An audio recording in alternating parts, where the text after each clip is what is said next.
Oh, sure. So we're 100% solar and have been that way for a very long time. So it's not a matter of scaling anymore. It's more, it's a little bit of a management and optimization question for us. Not only in terms of, how it's being purchased, how it's being financed.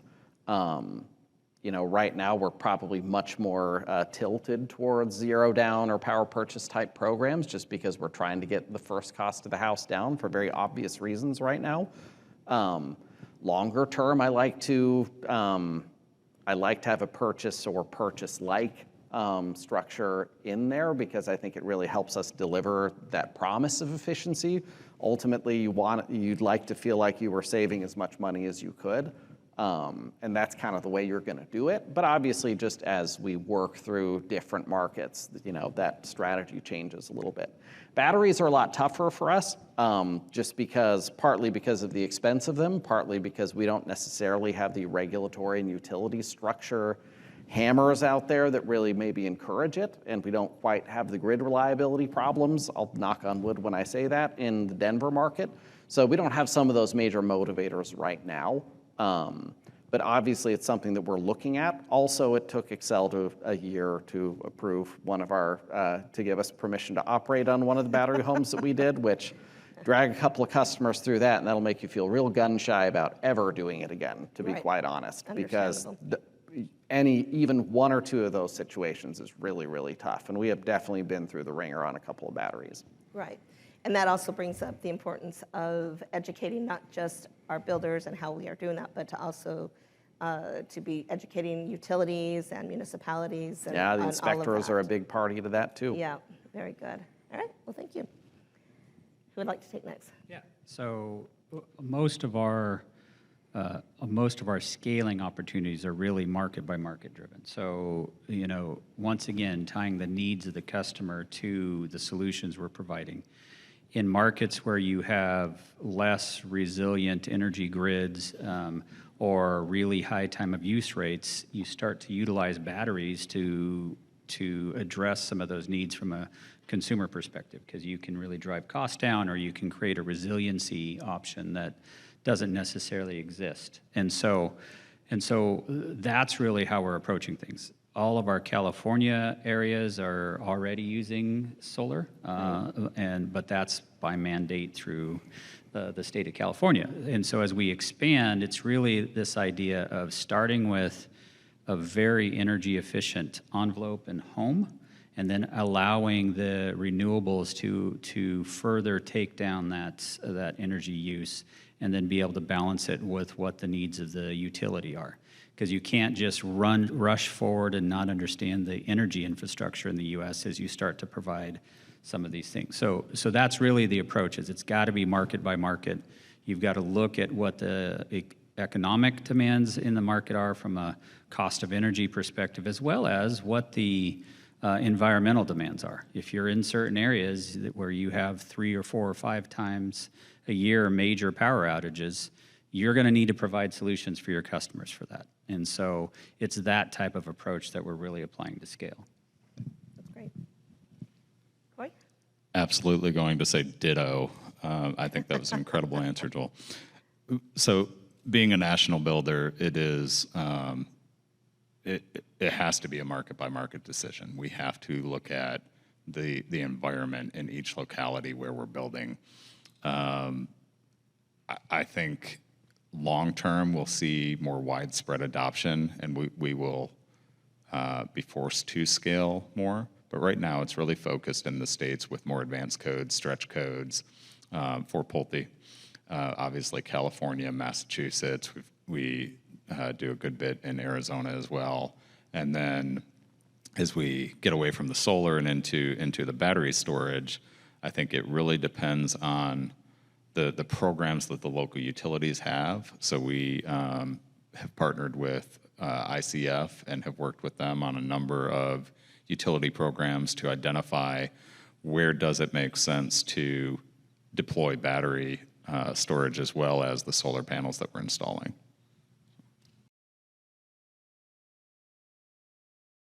Yeah, so once again, we're looking at the evolution of energy and energy management within the house. it really ties back to utility relationships and the needs of the consumer in those markets. So some of our projects, Shawwood is a special project that we just started in Southern California. That project, we have the full energy, resilient energy option where you can get up to 6 days worth of energy supply from the battery and solar options that we have in those houses. Well, with that, as you get the smart panels available, now you don't have to set up your house with 2 or 3 sub panels and make those decisions for your customers ahead of time and some of those things. You're able to actually just do a single panel, let your customers choose what's working when a power outage happens. So we don't have to pre-make those decisions or have complex options at the back end to do that. Really, the concept is as you start moving forward with some of these new technologies, we can tie almost a home energy management system together where you can say, look, here's what I know is drawing the most energy in my house. Informing the consumer to be able to make their own decisions and giving them the tools to do so. And then that allows them to say, yeah, well, I just realized that my pool pump was running for 24 hours instead of on the cycle it was supposed to, so that's why my energy. And there's been some technological solutions that have come through utilities on some of those things or through some small technologies, but as you start to get to this next level of technology, it really puts those tools in the consumer's hands. So that's how we're approaching it.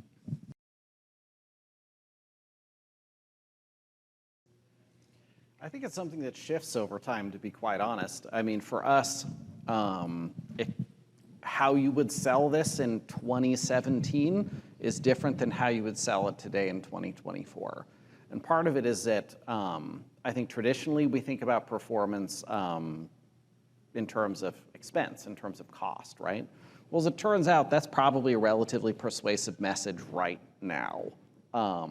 It's a shift we're making literally back to some of the marketing strategies that we probably employed in maybe 2012, something like that. So literally blast from the past kind of approach. But at the end of the day, we have a lot of people coming in the door that are just concerned about the expense, and justifiably so, right? I don't know if any of you have ever attempted to see whether you could afford your own home if you bought it today, but if you've owned it for any period of time, that might be kind of scary, especially if you think about maybe putting 10% down, which is not a bad number, but it still results in payments that can be extremely high. So I don't fault them for having that sort of approach. We get questions on property tax and insurance that we didn't used to delve into at any level meaningfully at all, say in 2017. And that's just because that wasn't a cost-motivated market. So at that point in time, you're talking about innovation. You're talking about elevating yourself almost like, the high technology, high performance product that you're trying to sell without getting too far into the weeds where most customers don't want to go with you. But nonetheless, trying to put this image forth that this is an advanced product that you're building. Today, we get around to the nuts and bolts, and not just around the energy costs too, but you try to talk about the other aspects in terms of we've been a zero energy ready home builder for ages, which means that Indoor Air Plus and the health of the home is a big part of it. So you delve into those aspects too, but I would say we're coming back around to that PITI plus energy as a way to talk about the benefits of what we do. It's not just a rate buy down on a mortgage, right? It's more or less a permanent rate buy down on your energy. And that cost, interest rates might come down, hopefully they do. Your energy rates won't. Those are on an upward trajectory, right? So to insulate yourself against that, not just today, but in the future, I still feel like is a persuasive message, especially in a more cost-motivated market, which we have right now. Very good. Joel? Yeah, and I would agree with Stephen. Some of that, right now, of course, very cost-motivated.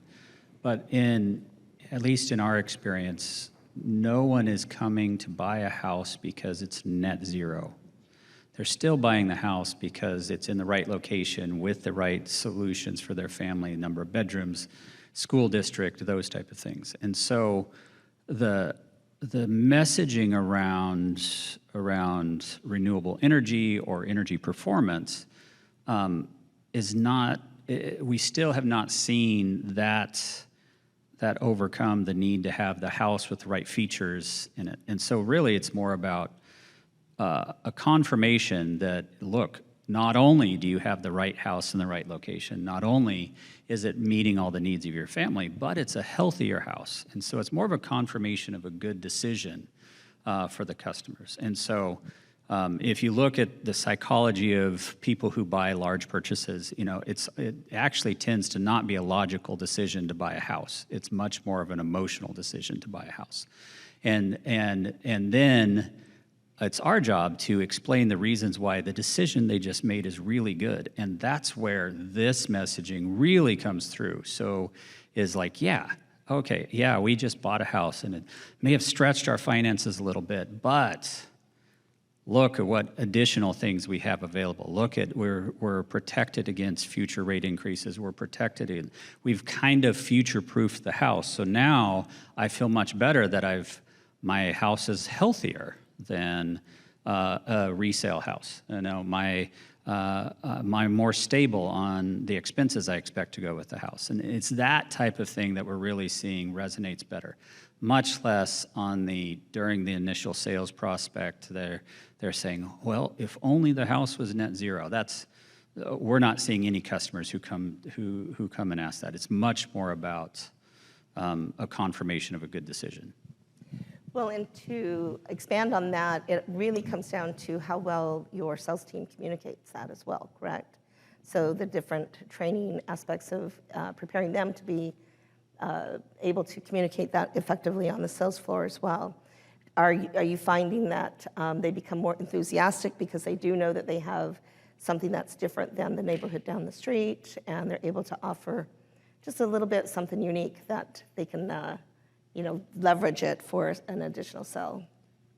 Stephen may have a different experience, but at least in my experience, to get a group of salespeople to focus on the technical aspects of the home is not a sustainable sales strategy. So they need to have enough information to be able to answer questions, but that's not, once again, if you walk a customer through a set of models and you're talking about how they're going to live, what you're trying to do as a salesperson is really present a picture of what life is going to be like in this new location, in this new house.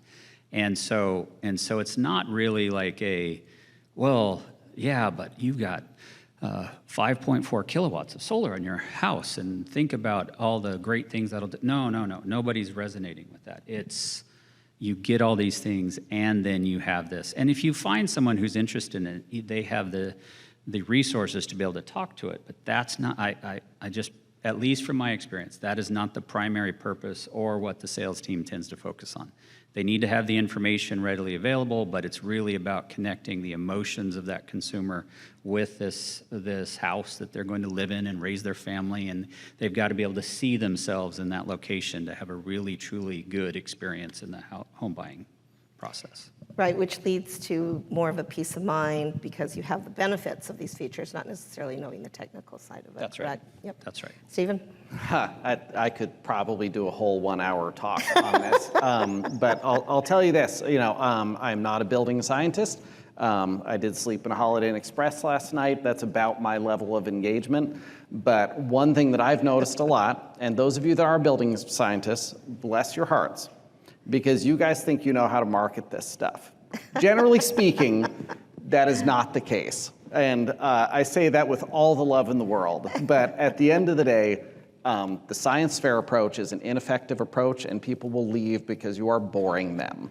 Just to be frank. I mean, even on a car showroom floor or something like that, I imagine most people are engaging with the features. They want to test drive it. If you want to go talk about pound-feet of torque and things like that, I think you would lose most buyers in that case as well. There's enthusiasts out there. There's engineers who will really delve into this stuff for you. But at the end of the day, as a salesperson, we overestimate how much that we should be talking about these features on a granular level. In sales circles, you call it taking yes for an answer, where you need to tell them just enough information to believe that this is a superior product that delivers on the promise that we're making, and then you can stop. And to be honest, much of your time really will be spent on the sales floor talking about stuff that doesn't feel like differentiators. You're going to talk about price, you're going to talk about lot selection, location, features, options, design packages, all these things. How much room really is there to engage on the high performance aspects of the home?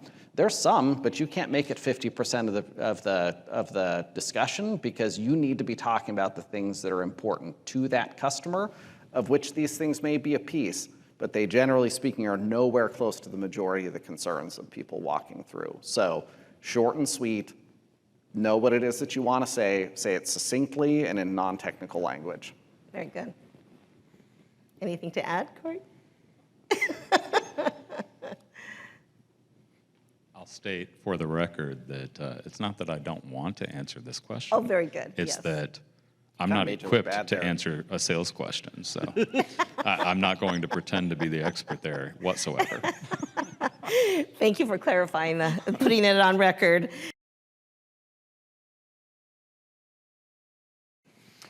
I mean, for us, the bulk of what we're doing is electrified. I'd say 2 out of our 3 projects. So if you rounded, that's 2/3 of what we're doing Sure. is already fully electric. In one jurisdiction, that's because we have to. In the other jurisdiction, it's because we're incentivized to. And one thing that I will give Excel Energy in our local area all the credit for is that they have put their money where their mouths are in terms of electrification. There's a $10,000 incentive to be nice. fully electric. And I tell you what, that sure makes it a lot easier to do, because right now when I'm looking at my budgets and trying to make sure that we're not spending anything beyond what really needs to be spent that creates value for the customer, it would be really easy where I didn't have to do it to say, well, you know, we can probably step back to the house we built 2 years ago, which is still a tremendously award-winning energy efficient house, and we could wait on electrification for a couple of years and let this whole, you know, tsunami go over the top of our heads, right? Instead, it gives you that ability to keep rolling with it. So I will say that, you know, there's a couple of drawbacks to electrification that we need to be cognizant and aware of. Number one is that just the fuel switch from hybrid to electric can result in a more expensive bill. I don't love that, to be quite honest with you, because like I mentioned previously, part of the promise of efficiency is a lower bill. To electrify and then pay more for the same sort of ultimate performance, I mean, that's not something we want to create. So solar is a really huge part of that to offset that, and particularly if, you know, where we can, not to do zero down or power purchase agreements, but to go farther and, you know, purchase or purchasing like structures that really mean that we're knocking that down. And then the final piece is just the heat pump water heaters, you know, in my opinion, still need a little bit of work and still need, you know, still feel like a bit of a step back from tankless gas-fired water heaters just in terms of performance. Sure. We've got some more work to do there to optimize those so that doesn't feel like we're going back in time to that old 40-gallon, you know, tanked unit we had in the basement. I'm sure there's a lot of work being done on that at the manufacturer level, but from a performance level, it can really feel like a step down. So, you know, managing that, upsizing it, doing whatever you can do to make sure that that slow recovery time and just the inherent, you know, limited capacity of a tanked unit, that those things don't bear themselves in the everyday experience of the home. Very good. Coy? So I think being a large builder, our approach has to be a little bit different, right? We can't just go and procure the product that we need to electrify all of the homes. It doesn't exist.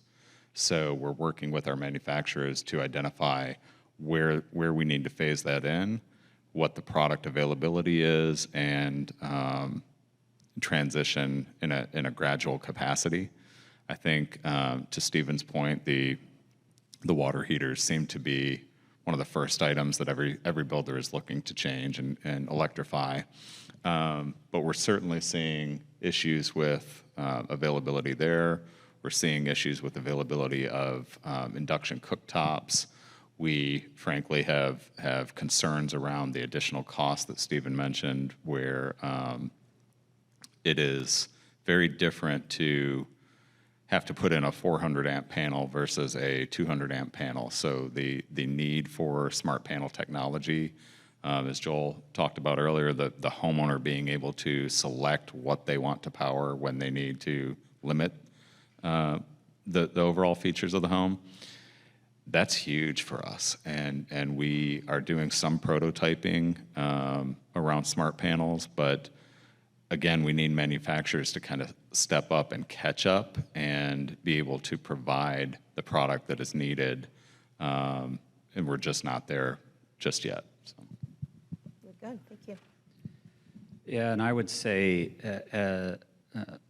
very similar comments to Corey. You know, as you look across the country,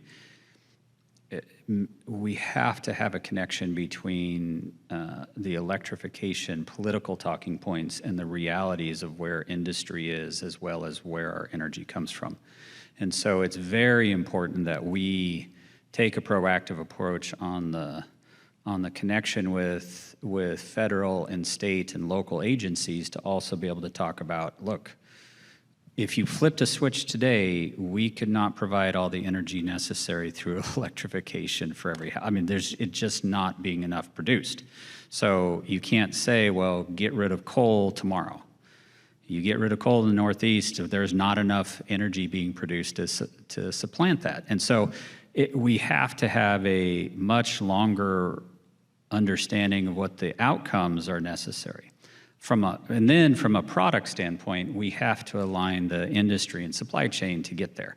And so, 100%, we could not switch every water heater in our entire organization over to a heat pump water heater today and expect it to be able to be produced. And then there's the pieces we've got to bring. We've got to bring the data back from the customers on things that actually lower their quality of life. So if you are in my house and my kids come home and they all use the shower at the same time after going out camping or something like that, a heat pump water heater, it'll take us 6 hours to take showers because it just takes so much time to recover and the amount of water and those type. And so we've got to tie those pieces together so we're still providing a great quality of life for our customers, and then advising on the pace of play as we talk about future energy policy. And it's important that we connect those dots, because you can't just,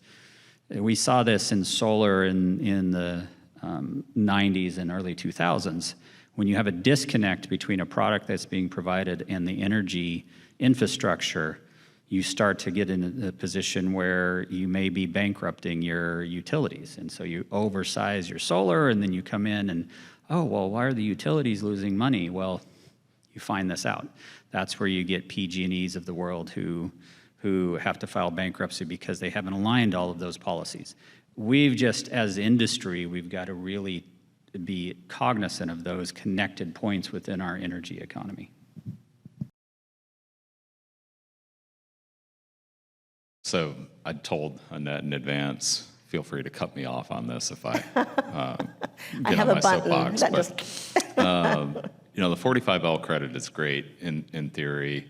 It's been around since 2006 and was just recently in 2023 updated to relate to the Energy Star program or the DOE's Net Zero Ready program. Prior to that, we really had terrible tax policy in our country, and it was consistently expiring and then being reenacted retroactively, where builders had already built the home they were going to build. It was terrible tax policy to award a credit for something that we didn't do anything any differently. We just happened to build an energy efficient home because that's what we were already doing, right? It was terrible policy. Fast forward to where we are today, and I think everybody was generally excited when the IRA was announced and passed, that we had a 10-year run where we could plan for this, we could build a more energy efficient home, and we could help to offset some of those costs with the credits that are available there. I think the somewhat unfortunate reality is that we don't have a national code. Codes are dependent on the state and in some cases the municipality where you're building. And so the cost to get from the code in each location is different to get from that code to Energy Star to meet the criteria for the credit. You couple that with the fact that Congress, for whatever reason, said in 2025, any home closings would need to meet Energy Star 3.2. And when you have an organization the size of Pulte, it's very difficult to turn that ship quickly. So we can start to plan and we can get to 3.1, but then to figure out the costs and figure out the plan changes and figure out the additional products needed to get to Energy Star 3.2 is another hurdle. It's another lift, right? So while we're excited that we have a 10-year run, there are complications in how it was actually rolled out, and the what is perceived as continual change and raising of the bar as codes are updated just to be able to get the tax credit. You couple that with the varying codes around the country, and in some places it makes all the sense in the world to chase after the tax dollars and get the credit. In others, your cost to get there is significantly more than the credit, so you have to look at the value proposition there and just say, is this something we want to pursue? Does it really make sense to do this? I'm going to throw in one other item here that hopefully is okay to toss out there, but we have the recent ruling from HUD that any homes, I guess after December of 2025, any homes that need HUD financing will have to be built to the 2021 code, or if the DOE deems 2024 code as even greener, then we could use the 24 code. But when you have a situation like that, it further complicates things that now, even if a state or a municipality hasn't adopted the 21 code, you're going to have to do it anyway, because you don't, as a builder, you don't want to lose the possibility of that business. With Fannie and Freddie likely to follow suit here in the next couple days, that's a significant part of every builder's business. I think nationally I've heard it's roughly 25% of home mortgages are financed through one of these mechanisms that will require the 21 code. So when you throw all of that in with 45L, there are just a lot of moving pieces, and unfortunately a little uncertainty as well of if we have an administration change in November, could this potentially be repealed? Do we really have the 10-year run that we think we have, or could that change? So, long-winded answer. Hopefully, is helpful to those to just process through a little bit. But very good. I'll get off my soapbox. Anything to add, Joel, Stephen? Yeah, the inconsistency of tax policy is that's a real thing. And I don't know how many amended returns I've had to do over the years. It's back and it's retroactive. Let's go refile for it. I think I've made the IRS very confused with the amount of amended returns that we've submitted for things like that. But the fact is, you're exactly right, that sort of inconsistency, and if we did get a new administration in November, I can promise there would be another round of whipsawing about. Now, that's much larger political realities, but that are influencing that, but at the end of the day, it's something that we feel. Now, from our perspective, we were doing all this stuff anyway, so 45L, sweet. We'll open up our wallets and grab it. Right. So it's a nice Right. windfall for us, and it's Right. huge because every dollar really does count. But yeah, the inconsistency of it has been a big thing, and even for us, not every jurisdiction where we're building is on 2021 code. So for the realities of that switch in 2025, you would still have to hunt around and make sure that you were compliant with the 2021 code everywhere you are, even though we're not dealing with maybe the disparity between codes that you would on a national level. We still experience it locally because Denver, I can jump to the other side of the street and be in a new code environment. Sure. Yep. So that certainly makes things challenging. And also, I would say that these new versions of both Zero Energy Ready, Energy Star, we're still kind of working the kinks out of some of these things too. And I say this already having said that I'm not a building scientist, so perhaps some of you guys could know better as to why. But what I do see is substantially identical product being forced to be specified differently. oh, this space needs a mini split in it, or, and over here you can do it differently. And you're like, guys, it's the same thing. We don't quite know the ghosts in the machine of the software yet, or at least our raters don't quite seem to yet. We're still grappling with how to actually deploy this stuff and make it work. So I do think there's this feeling of, we want that advancement to achieve policy goals, but Sure. I would love it, whether it was tax or other sort of policies, to make sure that we were doing good policy, not just feeling like we were advancing policy too, and making sure that we've got that sort of consistency to achieve the long-term goal, not the short-term check. We did that. Very good. And the only thing I'd add to what Corey and Stephen have said is that it's really about the affordability hitting the most vulnerable potential consumers, right? You take away HUD financing options, USDA and FHA type of options, and now the cost raised for the group of consumers who can afford it the least. And so, because those are the programs that are zero down or low down payment, that type of thing really impacts that. And affordability is a continuous drumbeat of home building industry. And in a lot of cases, people think, oh, it's just these large companies trying to take advantage of consumers. No, no, no, no. There is a very real economic impact of these code changes to the ability to provide an affordable house. And so it's connected. And so we just have to be careful. It's not just profit-mongering type of companies or, oh, yeah, no, we're just not. No. It is real impact to consumers. You have to be able to provide something that consumers can buy. And I think the metric I heard earlier this week was only 26% of consumers could even afford the median house in the U.S. right now. That's a problem. That's a country economic policy problem, not just a home building industry problem. So anyway, it's those type of things we just got to really pay attention to and understand the impacts of. So. Very good. It seems like we still have some work, right, to get everything to line up. But with leaders like you, and each of you, with the voice that you do have, I feel like that is work that can be done.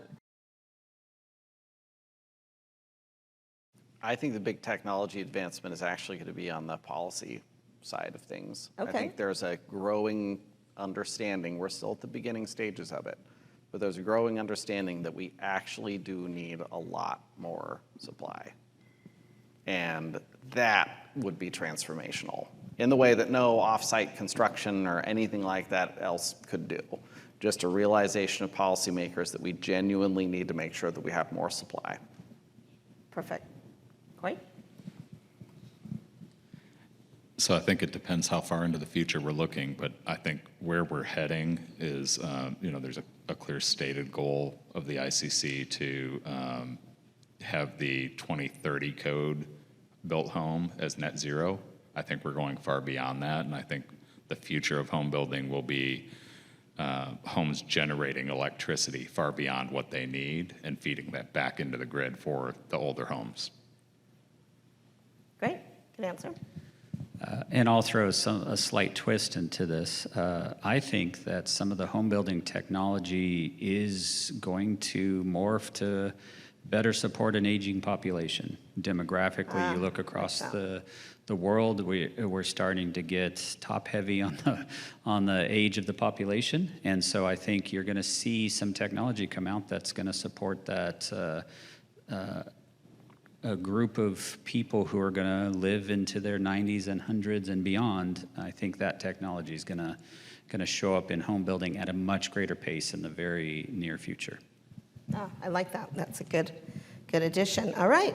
Well, that concludes our discussion today. I just want to say thank you to our wonderful panelists. I hope that you go home with some little golden nuggets and can actually apply it in your business and what you do on a daily basis as well.